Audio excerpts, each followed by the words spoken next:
दोस्तों, हमने पिछली 2 वीडियोस में जाना कैसे विदेशी हमलावरों के आक्रमणों को रोककर और मुगल सल्तनत की दीवारों को तोड़कर छत्रपति संभाजी महाराज की 20,000 की सेना ने किस तरह औरंगजेब की 8 लाख की सेना को दौड़ा दौड़ा के मारा। जहां पर मुगल मिलते वहीं पर मराठे उन्हें चीर फाड़ कर रख देते। आखिर में मुगल भी सोचने पर मजबूर हो जाते कि काश हम भी मराठा होते। 17वीं सदी में मुगल सल्तनत को सिर्फ 2 ही चीजों से डर लगता था।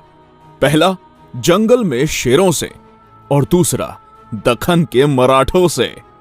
तो दूसरी तरफ पूरे हिंदुस्तान पर मुगल सल्तनत का परचम लहराने का सपना देखने वाला औरंगजेब लाखों की तादाद में मुगल सैनिकों को घोड़े हाथी देकर दक्खन की तरफ भेजता। मुगल सैनिक आते तो घोड़े हाथी पर, लेकिन जाते 4 लोगों के कंधों पर। मराठों ने किसी को भी नहीं छोड़ा, सबको घसीटा। इस तरह मराठों के हाथों बार बार पिटने के कारण औरंगजेब पूरी तरह से बर्बाद हो चुका था। इसलिए गुस्से में आकर उसने मुगल सल्तनत का ताज उतार के फेंक दिया और कसम खा ली कि जब तक वो संभाजी महाराज को पकड़ नहीं लेता तब तक मुगल सल्तनत का ताज वो अपने सर पर नहीं पहनेगा। और अपनी लाखों की फौज लेकर वो दक्खन में जा उतरा। लेकिन महाराष्ट्र के सह्याद्री पर्वतों की सैर करना मुगलों की औकात से बाहर था, क्योंकि सह्याद्री पर्वतों की सैर सिर्फ 3 ही लोग कर सकते थे। पहला बाघ, दूसरा तूफान और तीसरे मराठे। इन तीनों के अलावा सह्याद्री पर्वतों पर चढ़ना किसी के लिए भी संभव नहीं था। सह्याद्री पर्वतों की हर एक खुफिया जानकारी मराठों को पता थी, इसलिए मराठे कहीं से भी आकर मुगलों को जंगलों के बीच में घेर कर मौत की नींद सुलाते थे। इस तरह मराठों ने मुगलों को काट काट कर मौत का तांडव मचा दिया था। थके हारे औरंगजेब को समझ नहीं आ रहा था कि कैसे रोके इन मराठों को, इसलिए वो गुस्से से गरज पड़ा, या अल्लाह, क्या खिलाते हैं ये मराठे अपने बच्चों को? क्यों पैदा नहीं होते उनके जैसा एक भी शख्स हमारे सल्तनत में? सह्याद्री के पर्वत ऊंचे ऊंचे और चारों तरफ से जंगलों से घिरे हुए थे। इसी कारण औरंगजेब की सेना सह्याद्री पर टिक नहीं पाती थी।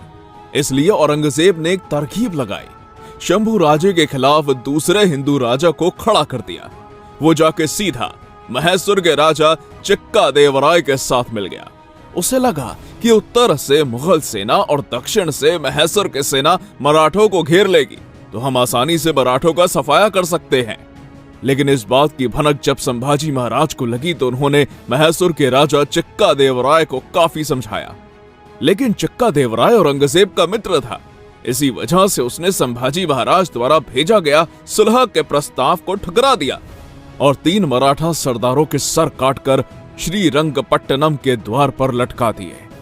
ये खबर जब छत्रपति संभाजी महाराज को पता चली तो प्रतिशोध लेने के लिए संभाजी महाराज ने त्रिचनापल्ली के किले पर घेराबंदी कर दी और महेश्वर राज्य पर हमला कर दिया। अब महेश्वर के सेना और मराठा सेना के बीच एक भयंकर युद्ध छिड़ गया। मराठे हर हर महादेव की घोषणा देकर महेश्वर की सेना को चीरते हुए आगे बढ़ रहे थे। मराठों ने महेश्वर की सेना पर अग्नि बाणों से प्रहार किया, जिसमें चिक्का देवराय की सेना और उनकी सारी सामग्री जल के खाक हो गई। अंत में मराठों का यह भयानक रूप देखकर चिक्का देवराय ने मराठों के आगे अपने घुटने टेक दिए। चिक्का देवराय संभाजी महाराज से इतना डर चुका था कि युद्ध भरपाई की रकम देने के लिए वो सामने आया ही नहीं, बल्कि अपने छोटे भाई को आगे कर दिया। इस तरह छत्रपति संभाजी महाराज ने महेश्वर के राजा चिक्का देवराय को भी ठिकाने लगा दिया। उस समय पूरे दक्षिण भारत में किसी की हिम्मत नहीं थी जो संभाजी महाराज से टक्कर ले सके।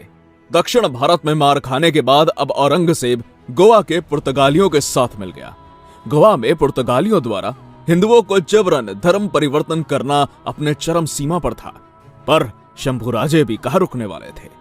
गोवा में हो रहे हिंदुओं के अत्याचारों की खबर जब संभाजी महाराज को लगी तो उन्होंने तुरंत अपना मोर्चा गोवा की तरफ निकाला और हिंदुओं का धर्मांतरण करने वाले पुर्तगालियों को पेड़ से लटका लटका के मारा। अफ्रीका से आए हुए सिद्धियों को भी नहीं छोड़ा, सबको घसीटा।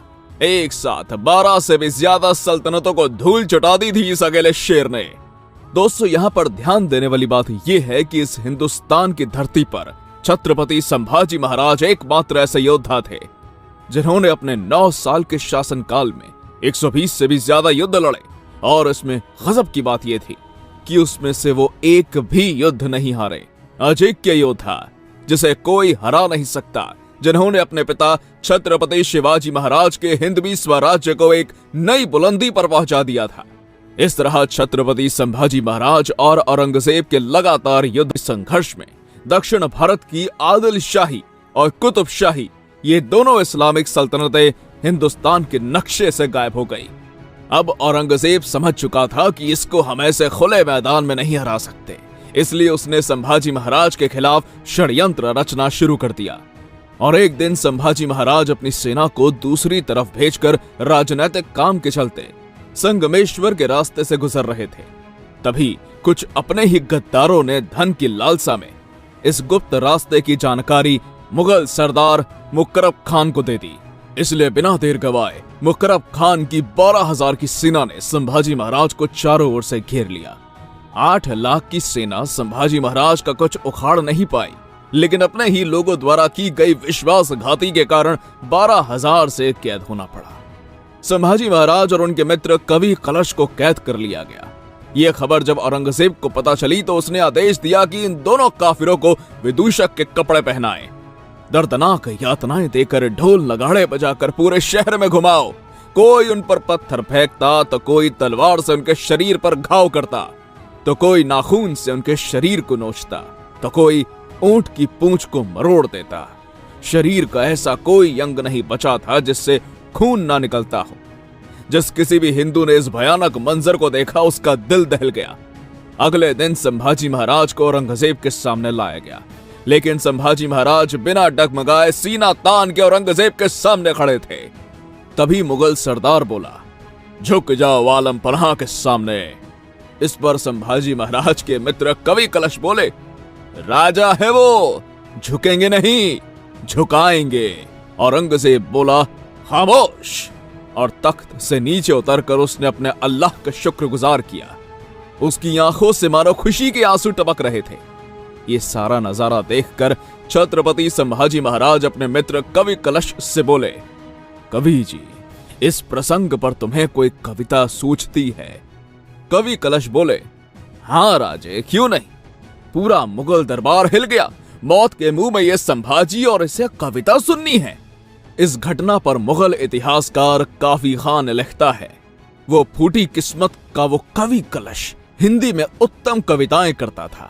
उसके शरीर के सारे हिस्से जकड़े हुए थे, सिर्फ आंख और जुबान के सिवा कुछ नहीं हिल रहा था। ऐसी अवस्था में भी उसने एक कविता बोली थी जो कुछ इस प्रकार थी, यावन रावण की सभा शंभु बंध्यो बजरंग, लहू लसत सिंदूर सम खूब खेलियो रणरंग, राजन हो तुम सांचे खूब लड़ियो तुम जंग, त्यो तुम तप तेज निहार के तख तेजो अवरंग।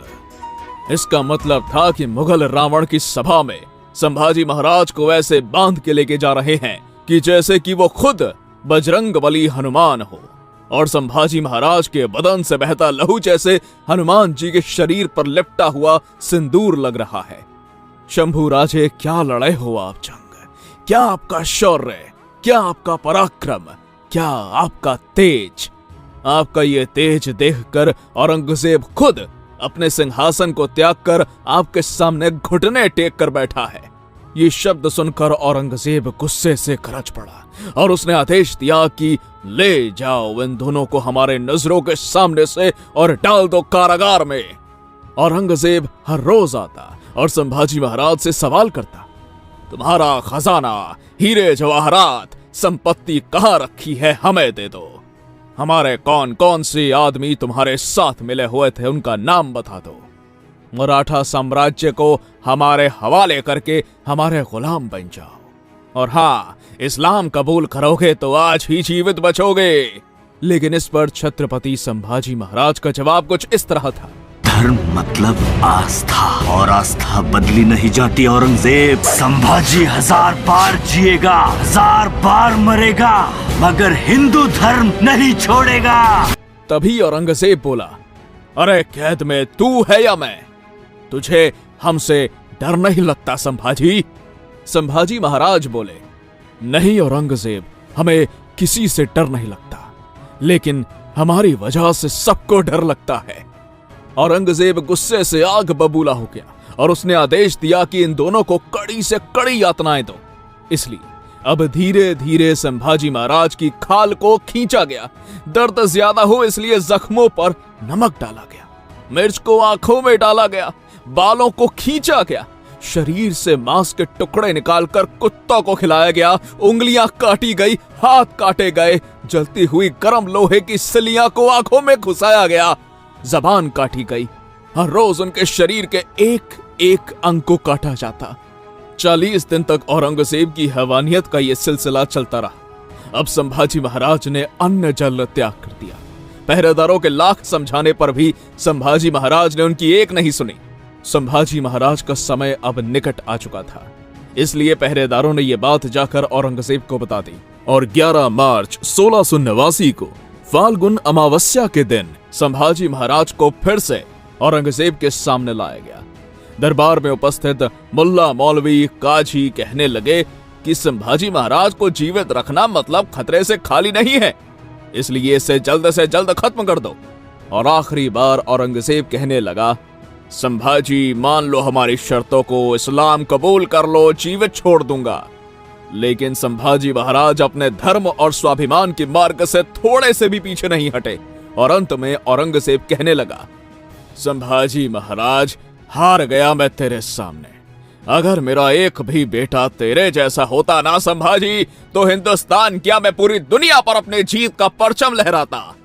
और औरंगजेब के आदेश पर अब संभाजी महाराज को हाथी के पास लाया गया।